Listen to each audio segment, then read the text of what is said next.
La Poste, aujourd'hui, j'ai totalement confiance. Content de la renaissance de la Poste, j'ai confiance en ses services. La Poste, aujourd'hui, pas comme hier.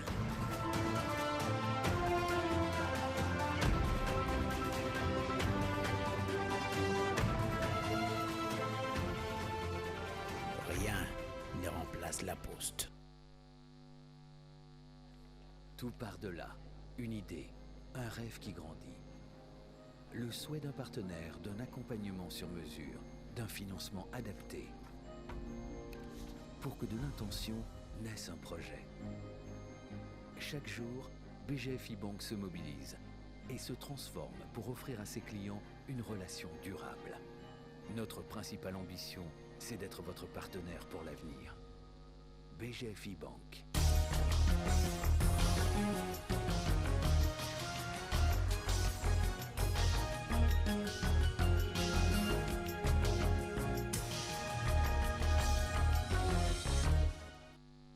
L'eau potable et l'électricité ne sont plus des denrées rares à Manono dans le Tanganyika. C'est la résultante de l'inauguration de l'usine de traitement d'eau et de la centrale photovoltaïque. Le gouvernement et la SENCO, ces deux partenaires, s'engagent dans l'amélioration des conditions de l'enseignant dans le secteur éducatif. L'abbé Donatien Cholet a rencontré le vice-premier ministre en charge du budget, Jean Baudouin-Maillot. La campagne de vulgarisation du code minier, le lancement officiel a eu lieu ce mercredi. Ce code minier va sans doute faire du secteur minier de la RDC un véritable moteur de développement. Voilà pour les titres. Mesdames et messieurs, bonsoir et très heureuse de vous retrouver à travers cette grande édition d'information sur la chaîne nationale. Comment ressusciter la GECAMINE Développement pour lutter efficacement contre la crise alimentaire? Les caucus des élus du Haut-Katanga proposent au gouvernement des pistes de solutions. Ces élus ont été reçus par le Premier ministre Ilunga Ilunkamba à l'hôtel du gouvernement. Françoise Boulabouaki, Pompon Oumba ont signé ce reportage. Katanga, une épine dans le pied. Reçu ce mercredi 6 novembre par le Premier ministre Ilunga Ilunkamba, le caucus des élus du Haut-Katanga a porté la question sur la table des échanges. D'autres préoccupations sont liées à la crise alimentaire. Nous avons abordé avec le Premier ministre le problème récurrent des Bakatakatanga. Nous avons parlé également de tous ces phénomènes de vol, de grands banditismes qui sévissent dans la ville. La population vit dans l'insécurité. En ce qui concerne la sécurité alimentaire, nous avons abordé avec le Premier ministre quelques pistes de solutions. En ce qui concerne les efforts qui sont fournis actuellement par le gouvernement provincial du Haut-Katanga, mais nous avons également abordé avec le Premier ministre notamment certaines pistes qui consisteraient par exemple à ressusciter la GECAMINE Développement, qui a encore des minoteries et plusieurs hectares de terres arables. Et le Premier ministre a une expérience dans la gestion des hommes et dans la gestion des biens publics. Et il est au fait de tous les problèmes que nous avions exposés. Nous avions même été très très surpris parce qu'il nous a donné beaucoup d'informations que nous n'avions pas et que lui a vécu sur terrain parce que c'est un homme de terrain. Impulser le développement du pays par la base dicte cette démarche du chef du gouvernement d'écouter les représentants du peuple. Lutte contre les violences sexuelles en RDC, le gouvernement, par le truchement du vice-premier ministre, ministre de l'Intérieur, s'engage et vient de signer la feuille de route d'un plan d'action y afférent. Gilbert Kankondé a posé sa signature au bas de ce document en présence de l'ONU Femmes, la police criminelle et les délégués du bureau du chef de l'État. Nadine Yangou et François Niembo. Reportage. La République démocratique du Congo est classée parmi les pays où les violences sexuelles sont fréquentes. Cela est dû aux multiples troubles qui ont émaillé la vie de notre pays. Le gouvernement veut mettre un terme à toutes ces pratiques. Par les billets du vice-premier ministre et ministre de l'Intérieur, Sécurité et Affaires coutumières, Gilbert Kankondé Malamba, le gouvernement de la République vient de signer un plan d'action pour lutter contre les violences sexuelles en RDC. Cette signature est très importante parce qu'elle démontre l'engagement de notre gouvernement à mettre un terme à cette pratique honteuse. Après plusieurs rencontres avec le vice-premier ministre, ministre de l'Intérieur et la commission de la lutte contre les violences sexuelles, Madame Chantal Yelou-Moulop, conseillère du chef de l'État en matière de la jeunesse et violences sexuelles, s'est réjouie de l'opportunité qu'offre la signature de ces plans d'action qui va mettre ainsi de l'eau au moulin des acteurs de cette lutte. Depuis 2017, on attendait qu'il soit signé pour que les activités commencent, pour qu'on puisse former la police, faire de la vulgarisation, pour que tout soit mis en place. Maintenant que le vice-premier ministre de l'Intérieur a signé le plan d'action, il est temps pour nous maintenant d'être sur le terrain. Avec la signature de ces protocoles d'accord, la commission de la lutte contre les violences sexuelles composée de l'ONU Femmes, la police criminelle et du bureau du chef de l'État peut maintenant sillonner le pays pour réprimer tous les acteurs des actes de violence basés sur le genre. Toujours au ministère de l'Intérieur, sachez que l'inhumation des corps de nos compatriotes décédés à la suite d'un accident de circulation dans la province du Congo central. Le programme se présente comme suit. 4 heures du matin, départ de 6 camions militaires transportant les dépouilles de Mbanzangungu pour Kinshasa. 7h30 du matin, exposition des corps au camp PM à Matadi-Mayo. 7h30 à 10h, arrivée des membres de famille. 10h, arrivée des autorités. 10h30, 10h45, absurde de corps, 11h, 11h15, dépôt des gerbes de fleurs par l'autorité déléguée, et 11h30, levée de corps pour l'inhumation au cimetière Bentiki et Fouti. Et justement, après ce journal, vous serez une page magazine sur les dispositions prises par le gouvernement pour que l'inhumation des 31 compatriotes victimes de l'accident de circulation à Mbanzangungu se passe avec dignité. Comment prendre en compte les recommandations de la synergie des missions d'observation citoyenne des élections et auprès des parties prenantes? La question était au cœur des échanges entre le vice-premier ministre, ministre de la Justice et garde de Sceaux, Tundaya Kassende, et la délégation de la CIMOCEL, Jacques Kababa. Reçu par le vice-premier ministre, ministre de la Justice et garde des Sceaux, Maître Célestin Tundaya Kassende, la délégation de la CIMOCEL, Synergie des missions d'observation citoyenne des élections, conduite par son coordonnateur national, Bishop Abraham Djamba Samba Bachako, est venu exposer à la meilleure compréhension du patron de la justice congolaise les plaidoyers que la CIMOCEL entreprend auprès des autorités publiques et des parties prenantes pour la prise en compte de ces recommandations dans les réformes électorales nécessitées par l'exécution des opérations électorales de 2017 à 2019. Nous sommes satisfaits de ce qu'il a eu une attention particulière par rapport à tout ce que nous avons exposé.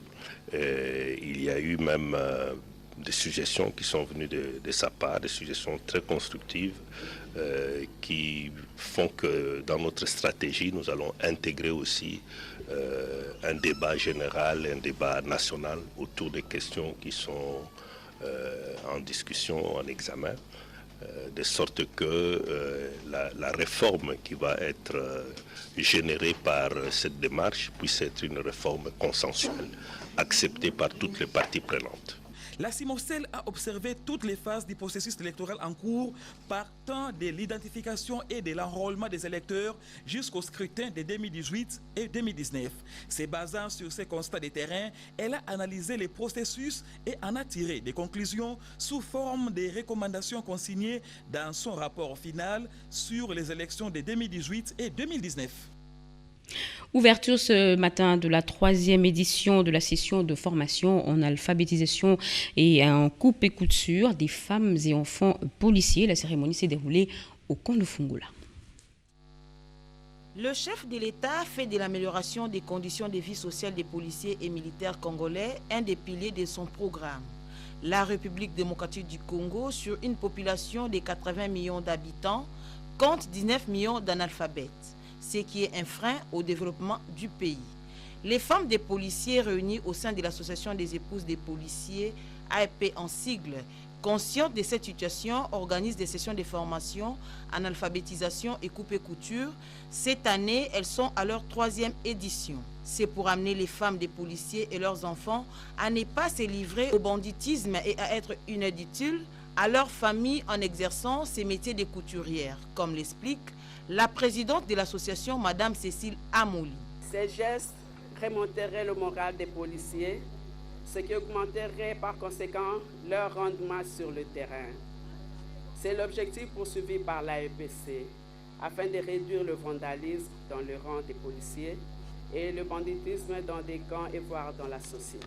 Le commissaire général empêché à déléguer le général Bengama pour procéder à l'ouverture de cette 3e édition. Au nom du commissaire général de la police nationale congolaise que je représente ici, je déclare ouverte la 3e session de formation en alphabétisation, ménage, coupe et couture des épouses et enfants de policiers. L'alphabétisation et la formation en coupe et couture des femmes et des enfants des policiers permettra de relever les niveaux intellectuels de cette catégorie de la population et ainsi, en plus d'être des aides utiles à leur famille, ils vont contribuer au développement du pays. L'amélioration des conditions de l'enseignant dans le secteur éducatif, les évêques de la SENCO expriment le vœu d'accompagner le gouvernement dans cette logique. L'abbé Donatien Cholet, secrétaire général de la SENCO, a conféré avec le VPM, ministre du budget Jean-Baudouin Maillot, sur le partenariat entre les deux parties dans la paie des enseignants. Cédric Kenila. Des échanges qui s'inscrivent dans le cadre du partenariat entre l'Église catholique et le gouvernement central dans la paix des enseignants. L'abbé Donatien Cholet, secrétaire général de la Conférence épiscopale nationale du Congo, reçu par le vice-premier ministre, ministre du budget Jean-Baudouin Maillot Mambeke, encourage et apporte son soutien à l'opération Zéro fictif sur les fichiers de la paye lancés par les patrons du budget. Le fait que les fictifs étaient payés pénalisait ceux qui travaillaient. Donc tout ce que nous pouvons faire à tous les niveaux pour dénoncer le fictif, nous le faisons de tout cœur, de gaieté de cœur. L'abbé Donatien Cholet ne pouvait passer outre le pas enregistré dans l'accroissement du budget de l'État exercice 2020 qui a franchi la barre des 10 milliards de dollars américains. Les évêques se sont déjà prononcés en disant qu'ils vont accompagner les institutions dans la mesure où ils travaillent pour améliorer les conditions de vie des Congolais. Et là, il y a déjà un signal fort qui est donné. Le budget soit augmenté à 10 milliards. Ça, c'est une première. Et nous en avons aussi parlé avec le ministre du budget qui dit que c'est faisable si tout le monde s'y met. Nous souhaitons vraiment que ce pari soit gagné pour qu'à la prochaine étape, on augmente encore parce que c'est la condition pour que le Congolais vive bien. Construction du pont route-rail entre Kinshasa et Brazzaville. Bientôt, les deux rives vont signer un accord interétatique. Le vice-premier ministre, ministre du Plan, Mme Élisée Mounemboué, a présidé une réunion dans cette optique à l'intention des membres du comité technique mixte Peggy Mukunda et Didier Amissi.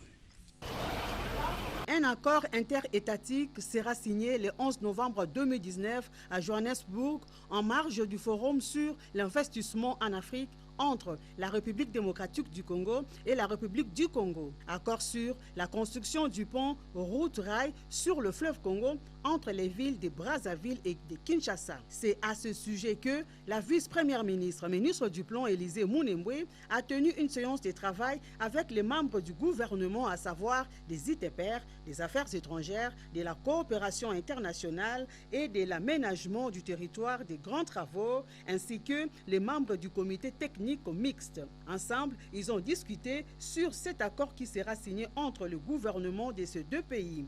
La signature de l'accord interétatique couronne non seulement l'aboutissement des études du projet, mais traduit en même temps la volonté de deux États de réaliser cet ouvrage très attendu dans le cadre de l'intégration régionale. Où en est-on avec le projet de la construction du port en eau profonde de Banana dans le Congo central? Eh bien, la directrice de cabinet du chef de l'État en charge de la construction a réuni les notables de cette province pour leur donner toutes les informations sur les avancées de ce projet. Rita Bamba. Autour d'un verre, un déjeuner spécial qui a réuni plusieurs notabilités de la province du Congo central. Objectif, réfléchir sur tout le point qui touche le développement intégral de cette partie du pays, notamment la construction du port en eau profonde à Banana. Ces cadres d'échange, organisés par la directrice du cabinet adjoint du chef de l'État en charge des infrastructures, Gieti Panou, a permis à chaque tête passante de cette province de donner chacun son point de vue et recommandations pour la matérialisation rapide de ces vieux grands projets. Ces défenseurs de la province du Congo central estiment que la RDC a besoin de ces ports pour être en mesure d'accueillir des bateaux plus grands qui permettra de renflouer la caisse de l'État, a signifié le député national Ntimba Matondo Modero. Madame nous a fait un rapport sur l'évolution du projet, la possibilité d'avoir un consortium d'entreprises pour qu'en début 2020 qu'il y ait un lancement des travaux. Elle nous a exposé aussi sur quelques difficultés qui freinent la bonne marche du projet. Eh bien, nous avons pris acte. Nous sommes en train d'examiner, comme nous sommes et députés et sénateurs, membres du gouvernement, acteurs de la société civile, ensemble, nous allons réfléchir et nous allons y revenir avec une déclaration forte. Ces notables estiment que ces projets doivent précéder celui de la construction du pont route-rail entre Kinshasa et Brazzaville, qui, selon eux, nuirait à l'économie de la République démocratique du Congo. Dans le secteur des mines, nous apprenons le lancement ce mercredi de la campagne de vulgarisation du code minier. Pour le ministre des Mines, Willy Kitobo Samsoni, ce code va indubitablement faire du secteur minier un véritable moteur de développement de la RDC. Nadine Foutouka. Désormais, la République démocratique du Congo va vibrer au rythme de la campagne de vulgarisation du code minier et ses mesures d'application, et cela pendant une année. Cet outil important est appelé à jouer un rôle moteur pour le développement du pays. Il s'agit de garantir les intérêts de toutes les parties prenantes, à savoir l'État, les investisseurs et les communautés locales.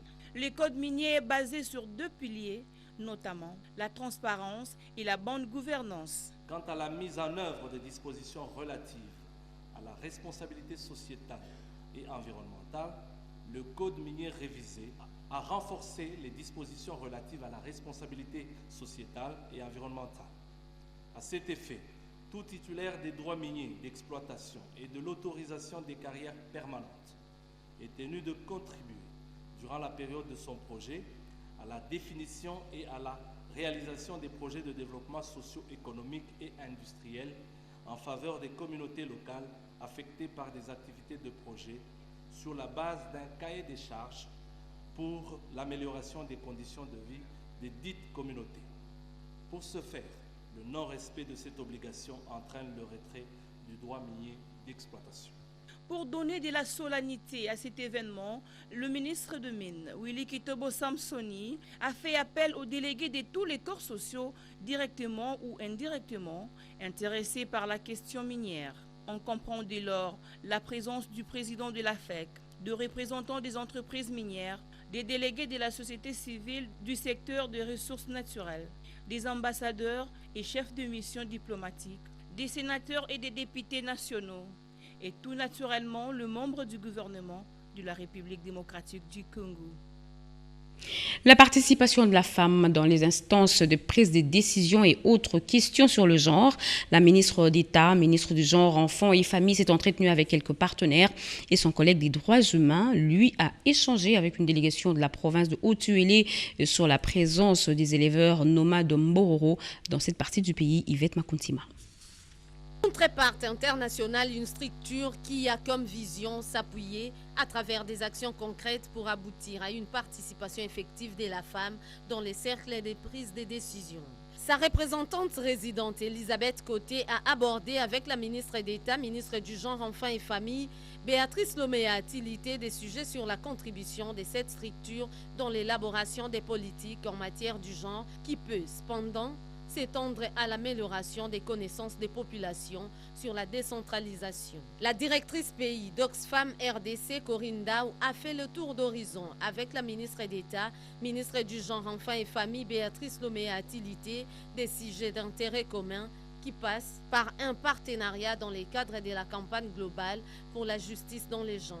Corinne Dao a également sollicité de la patronne du genre son parrainage dans le lancement du programme régional sur le leadership féminin. Au ministère des Droits humains, le ministre André Litea CBA a reçu Jean-Claude Malitano et Marianne Moore, respectivement coordonnateur de l'ONG Action pour la promotion rurale et responsable de l'ONG Gruitlex, région du réseau PAX. Les deux parties ont examiné la question des éleveurs nomades Bororo et les paysans autochtones du Haut-Touélé. Cette délégation s'est dite indignée de voir ces conflits perdurer et des incidents récents qui ont causé la mort d'un paysan. Une rencontre des leaders dans les politiques de cette province permettra de trouver de voies et moyens d'en finir.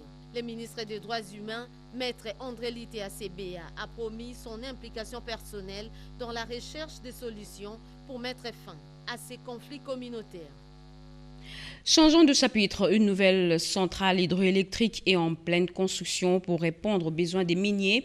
Il s'agit du barrage de Boussanga, fruit du partenariat RDC-Chine sous l'impulsion du gouverneur Richard Mouyej Manguez-Mons. Le ministre provincial de l'énergie Patrick André Kakwata a visité les travaux. Regardés. Situé à 70 km de Kolwezi dans le territoire de Muchacha, le projet Boussanga a vu le jour en 2017. Il est le fruit du partenariat sino-congolais dans le domaine de l'énergie électrique. La centrale disposera de 4 turbines de 60 MW qui produiront au total 240 MW d'énergie électrique. La hauteur du barrage est quant à elle estimée à 141 mètres. Durant 2 ans de dur labeur, les ingénieurs chinois appuyés par la main-d'œuvre congolaise sortent du néant, au milieu des hautes collines traversées par la rivière Boussanga, un chef-d'œuvre pharaonique pour résoudre les déficits en énergie électrique dans la province du Lualaba. Raison de cette visite effectuée par le ministre provincial de l'énergie sur le lieu ce lundi 4 novembre. Patrick Thierry André Kakwatanguza a d'abord reçu les explications sur le projet avant d'effectuer une visite guidée sur le chantier. Et dans le souci du gouvernement provincial, par le gouvernement provincial, il faut entendre le gouverneur qui a défendu un projet, il a défendu une vision, il a défendu son programme à l'Assemblée provinciale qui a été investi, et dans ce souci, c'était qu'il y ait une desserte en électricité partout. Voilà que, à ce jour, je me suis rendu à Boussanga pour me rendre compte de la situation réelle à ce jour. Ce programme où la construction est à quel niveau, parce que pour nous, il faudrait que nous puissions desservir en électricité à toute la population, parce que c'est une des inquiétudes du gouverneur de la province du Lualaba. La centrale hydroélectrique de Boussanga sera opérationnelle d'ici fin 2020. Dans les territoires de Manono, dans la province de Tanganyika, la population jouit déjà du programme d'urgence de 100 jours de chef de l'État. L'eau potable coule à flot dans les robinets et l'éclairage n'est plus un luxe, mais une denrée accessible à tous grâce à la nouvelle usine de traitement d'eau d'une part et de l'autre à la centrale photovoltaïque construite sur place. 2 ouvrages inaugurés par le vice-ministre des Ressources hydrauliques et électricité, Papi Mpongu Merendeke Charmant Lelo. 5 novembre 2019, une date historique pour la population de Manono qui, grâce au programme d'urgence de 100 jours, va bénéficier des réalisations de grande importance dans la desserte en eau comme en électricité.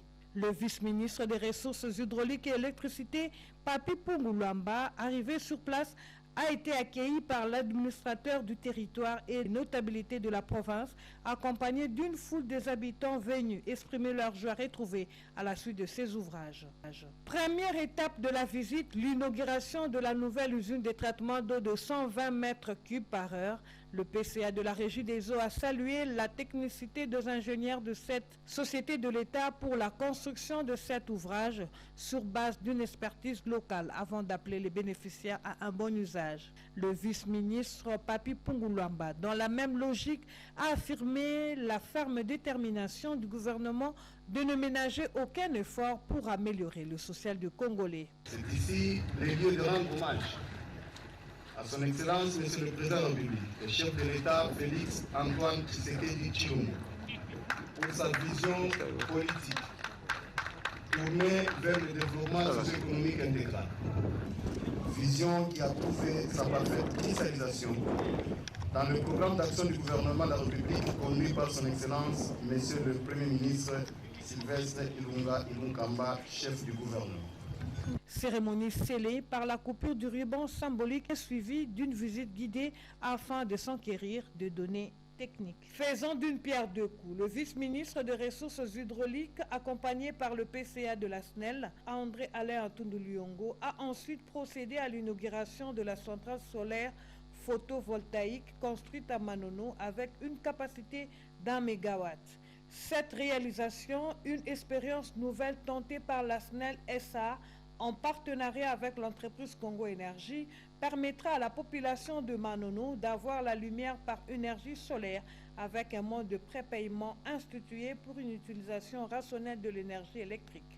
Malgré la pluie qui s'est abattue sur la cité de Manono, tel un soldat, l'infatigable vice-ministre Papi Pungulwamba a rempli les devoirs de sa charge avant de repartir avec le sentiment du devoir accompli. Dans le secteur des assurances, le directeur général par intérim de l'autorité des régulations et de contrôle des assurances décide d'effectuer des descentes sur le terrain pour s'assurer du bon travail des assureurs. Il était chez l'opérateur public Sonas. Edith Chala, reportage. Dans un environnement devenu concurrentiel, le directeur général par intérim de l'ARCA était attendu à la Société nationale d'assurance Sonas, l'opérateur public. Alain Kaninda s'y est rendu dans son itinérance pour se rendre compte des efforts que doit mener cette société publique d'assurance afin de rester compétitive. Accueilli par la direction de la SONAS, le DG par intérim de l'ARCA n'y est pas allé avec le dos de la cuillère. Il ne peut pas y avoir un traitement de faveur, la loi doit être de stricte application. Ça fait exactement 7 mois que l'ARCA a ouvert le marché avec des nouveaux opérateurs qui sont entrés sur le marché et il était absolument important que nous venions voir la Société nationale d'assurance, la SONAS, qui fait partie des 9 opérateurs qui travaillent sur notre marché aujourd'hui. Et nous avions décidé de venir voir concrètement sur le terrain comment les opérations des assurances se passent de manière effective. J'ai eu un échange intéressant avec monsieur le directeur général qui nous a permis quand même aussi de comprendre certaines réalités qui préoccupent la direction générale, qui préoccupent la SONAS dans la vision qu'elle est en train de développer et surtout dans la stratégie qu'elle est en train de mettre en place pour évoluer dans ce marché qui désormais est concurrentiel. À la Société financière d'assurance SFA, les impressions du directeur général de l'ARCA sont pleines de confiance en l'avenir. C'est une société qui est encouragée avec l'ouverture du marché. Ils étaient enthousiastes et qu'ils étaient confiants par le fait que le marché soit ouvert. L'autorité des régulations et de contrôle des assurances a du boulot et elle s'est déjà mise à la hauteur pour donner à la République ce qu'elle attend dans ce secteur. À Kinshasa, les questions se posent. Qui sont ceux-là qui opèrent dans le domaine de la publicité extérieure dans la capitale? À combien sont-ils? Eh bien, la Direction générale de la publicité extérieure de Kinshasa procède au lancement de contrôles sur la conformité. Les détails avec Cédric Elina. L'on affichera plus n'importe comment, n'importe où dans la capitale. Les panneaux publicitaires qui pullulent dans la ville seront identifiés par la Direction générale des publicités extérieures de Kinshasa qui va procéder au contrôle et vérification de ces instruments publicitaires, confirmation de la directrice générale de la DGPEC, Régine Kingunzawata. Nos agents vont descendre sur le terrain pour contrôler, vérifier tout ce qui est instruments publicitaires. Il y a des panneaux, il y a des ronds-points, il y a des abribus, il y a des proximos, il y a tant d'histoires, il y a des enseignes, il y a des gens qui ont écrit partout. Partout où vous avez mentionné des écrits, c'est nos gens qui vont aller vérifier l'effectivité de ces agents-là qui existent. Parce qu'il y a des gens aussi qui mettent des publicités, mais on ne les connaît pas. Et nos agents vont descendre sur le terrain pour voir ceux qui sont reconnus et ceux qui ne le sont pas. Et après ça, on verra comment on pourra résoudre les problèmes. Nous avons eu le temps de former les agents. Et nous avons fait, je crois, 3 jours de formation. Et ils sont vraiment outillés pour ça. Et c'est d'ailleurs l'expérience, et nous aussi notre expérience, qu'ils puissent aussi prouver de quoi ils sont capables. Ces agents formés ont 45 jours pour remettre de l'ordre en matière d'affichage et sont outillés justement pour appliquer les dispositions légales. Le Parlement congolais veut combler le vide juridique en matière de loi sur la grève et le fonctionnement du juge du contentieux. Ces deux projets de loi ont été portés à l'examen à l'Assemblée nationale par le député national Guy Mafuta Kabongo. Regardez.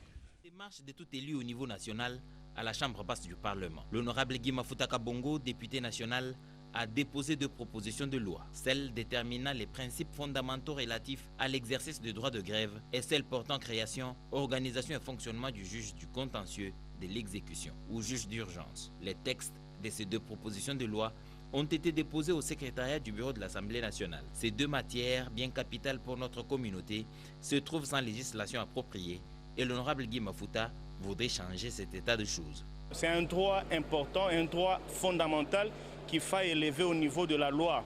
Parce qu'à ce jour, il n'y a que deux arrêtés pris par le ministre du Travail en 2005 et en 2006 qui organisent cela. C'est une notion qui pose problème depuis un temps. Vous savez que depuis 2012, notre pays a accédé au droit au WADA, et lequel droit, n'est-ce pas, régit ou harmonise les règles de droit des affaires, notamment en matière de recouvrement, en matière de mesures conservatoires. Et pour ce faire, le droit au WADA, dans son article 49, établit le juge de l'urgence. Et il existe un arrêt de principe qui voudrait que les États partis puissent, n'est-ce pas, déterminer ce jour. Les travailleurs de ces professions-là ne doivent pas aller en grève. Il en est pour les militaires, il en est pour les médecins, par exemple. Le service minimum, nous avons voulu aussi garantir cela. C'est bien d'aller dans une grève, mais la grève aussi a un poids économique. Alors qu'à présent, les propositions de loi sont introduites par les canaux appropriés, elles suivront la procédure parlementaire jusqu'à la promulgation. C'est là bien sûr après les débats dans les deux chambres pour amélioration. D'intenses activités aujourd'hui au ministère de l'Industrie. Julien Paloukou s'est entretenu tour à tour avec le directeur général de Pharmakina, de la biscuiterie Prince, avec la coopération des cimentiers. Les députés du Nord Kivu pour ne citer que cela au menu, la protection des industriels locales pour les uns et le développement des zones économiques spéciales et les prêts accordés aux PME et PMI par le FPI pour les autres. Betty Amani. La protection des industries locales, un des défis majeurs du gouvernement de la République. Pour y arriver, il faut des mesures contraignantes pour lutter contre la concurrence déloyale des produits provenant des pays voisins et aussi accorder des avantages fiscaux et parafiscaux aux opérateurs économiques. Autant de questions évoquées par le ministre de l'Industrie, Julien Paloukou Kaongia, et le PDG des biscuiteries Prince, Abed Achour, qui était conduit par l'honorable Patrick Mouniomo, élu des Goma. Abed Achour a investi dans plusieurs domaines en République démocratique du Congo. Avec le directeur général de Pharmakina, une industrie pharmaceutique installée en RDC depuis 1950, spécialisée dans la fabrication de la quinine. À partir du quinquennat, il a été question de la protection des industries locales et de faire un état des lieux de l'évolution de l'usine auprès du nouveau patron de l'industrie. Le directeur général de la cimenterie nationale, SINAT, est venu présenter la situation de cette usine qui est en rupture de production depuis plus de 10 ans. La SINAT recherche des capitaux frais pour relancer sa production. La corporation des cimentiers s'est plainte de la concurrence déloyale que leur imposent les importateurs à partir des pays voisins, ce qui est de nature à gêner la production locale du ciment. Un investisseur sud-africain est venu proposer au ministre Julien Paloukou Kaongia la création des zones économiques spéciales, ce qui va favoriser la création d'emplois et la diversification de l'économie. Ainsi, la RDC mettra fin à l'importation des produits de première nécessité. Il a par la même occasion lancé une invitation au gouvernement congolais pour participer à la conférence économique qui aura lieu la semaine prochaine en Afrique du Sud. Et enfin, la délégation des députés du Grand Nord est venue s'enquérir des conditions de prêts pratiqués actuellement par les fonds de promotion de l'industrie aux petites et moyennes entreprises et petites et moyennes industries, dans le but de stimuler les emprunts à leur base pour promouvoir l'entrepreneuriat de jeunes. Mutombo Dikembe chez le ministre de la Santé et Teni Longondo, l'ancienne star de la NBA et président de la fondation qui porte son nom, est allé voir le ministre de la Santé pour le faire part de sa vision et de sa contribution dans l'amélioration des soins de santé de ses compatriotes. Regardez. Le domaine de collaboration étant circonscrit, l'objectif commun est désormais l'atteinte d'une couverture sanitaire optimale. C'est dans ces contextes que le ministre d'État, ministre de la Santé, le Dr Eteni Longondo, s'est entretenu avec l'ancienne star de la NBA, Jean-Jacques Mutombo Dikembe, qui s'est dit ouvert pour un partenariat entre sa structure médicale et l'équipe dirigeante du secteur de la santé. Si on peut continuer toujours à avoir des bonnes collaborations avec son équipe, parce qu'il n'y a rien qu'on peut faire aujourd'hui à Biamba sans le soutien du ministère de la Santé. Et tout ce qu'on a comme programme des cancers, cancer des seins et cancer d'utérus et d'autres maladies qu'on est en train de soigner avec nos partenaires américains et les partenaires étrangers. Je crois qu'on doit être toujours prêt à informer les ministres qu'ils soient au courant de ce qu'on est en train de faire. Déjà, les contacts ont été établis en amont au cours de la 74e session de l'Assemblée générale des Nations unies à New York. Et ces échanges résultent de la continuité de ces projets communs de portée sociale. Planning familial en RDC, 20 000 femmes ont été sensibilisées et 33 000 grossesses non désirées et évitées grâce au travail abattu par l'ONG Maristop International. Regardez. Voilà une commune de la ville de Kinshasa qui enregistre un taux élevé des avortements clandestins, conséquence des grossesses non désirées. La bourgmestre de cette municipalité l'a déploré et plaide pour la continuité des activités de sensibilisation et d'offres de services de planification familiale dans la commune de Lingwala, laquelle a servi de cadre ce mercredi 6 novembre pour le lancement officiel de Maristops en République démocratique du Congo. À l'occasion, des cliniques ont été érigées dans l'enceinte même de la maison communale afin d'offrir aux femmes des méthodes de contraception adaptées à chacune. Les représentants du gouvernement présents à la cérémonie, le Fonds des Nations Unies pour la population, les partenaires techniques et financiers, chacun a eu les mots justes pour encourager cette organisation non gouvernementale internationale qui vient rejoindre l'ensemble des acteurs parties prenantes dans la promotion de la santé et de la reproduction en RDC. Nous souhaitons accroître l'offre de services à un maximum de femmes ici en RDC. La présence de Maristops en RDC, c'est non seulement l'accompagnement du gouvernement dans l'accroissement de la planification familiale, mais surtout une promesse qu'on fait à chaque femme, à chaque homme, de pouvoir être à côté d'eux au moment où ils souhaiteront planifier leur naissance et avoir un enfant par choix et pas par hasard. Maristops International exécute actuellement son programme de planification familiale à Kinshasa et dans la province de la Chopo. Elle accompagne les femmes et les couples dans la prévention des grossesses non désirées afin de garantir le droit de chaque individu d'avoir des enfants par choix et non par hasard. Un invité dans ce journal, il s'agit de M. Christian Ilunga. Il est l'organisateur de la soirée de remise du prix Muyembe. M. Christian, bonsoir. Bonsoir. Et quel est l'objectif de cette soirée? Pourquoi ce nom fier d'être congolais? Alors, vous savez, le Congo est un grand pays. Son histoire est jonchée de plusieurs grands événements, depuis le fameux combat Ali Forman.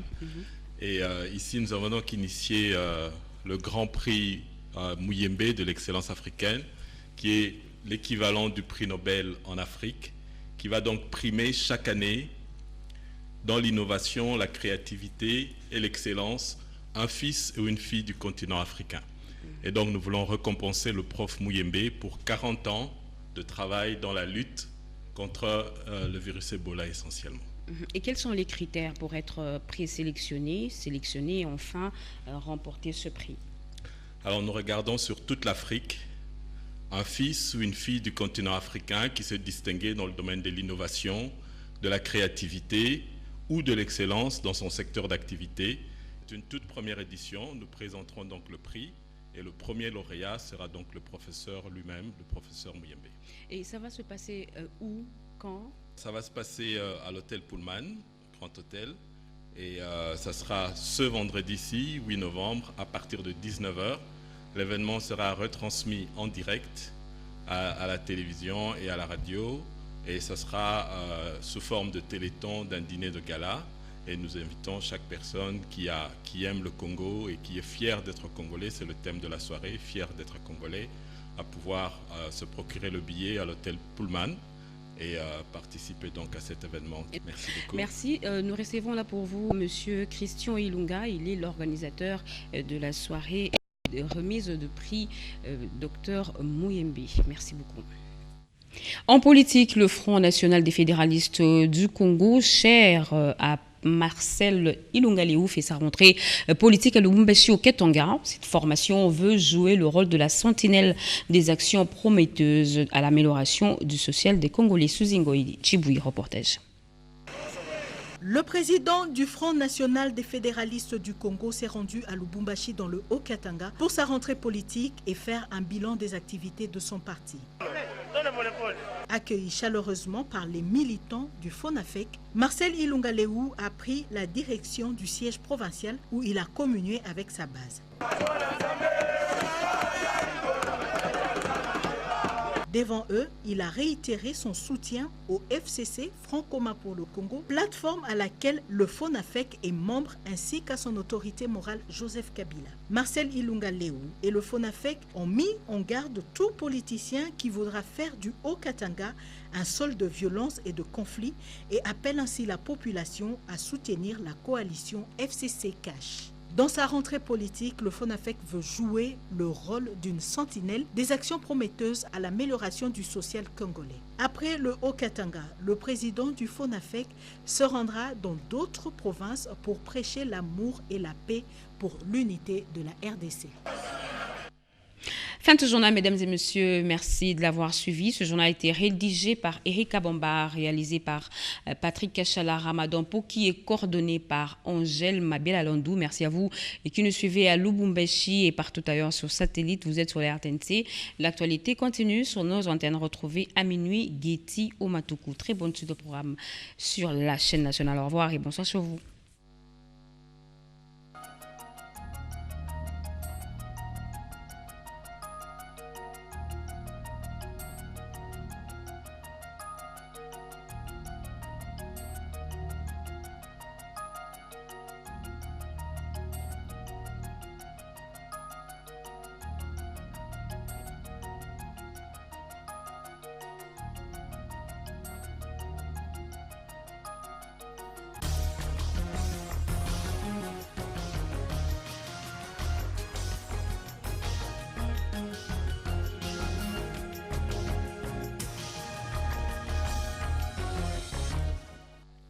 Tout part de là, une idée, un rêve qui grandit. Le souhait d'un partenaire, d'un accompagnement sur mesure, d'un financement adapté. Pour que de l'intention naisse un projet. Chaque jour, BGFI Bank se mobilise et se transforme pour offrir à ses clients une relation durable. Notre principale ambition, c'est d'être votre partenaire pour l'avenir. BGFI Bank.